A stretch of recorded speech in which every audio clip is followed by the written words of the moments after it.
Welcome to the installation video of Fishbone Offroad's Mako front bumper for Jeep's 2020 to current JT Gladiator. Step 1. Remove the existing front bumper according to the manufacturer's instructions. Step 2. Install your fog light of choice according to the manufacturer's instructions. Replacement hardware is supplied if needed. Step 3. Slide the bumper into the vehicle's frame and screw on at least one hex nut to hold the bumper into place while you work.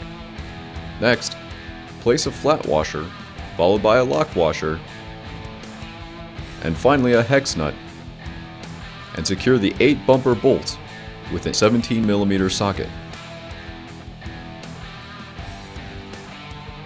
Once all the hardware has been secured, then it's time to head out and enjoy your new Fishbone Off-Road Mako front bumper.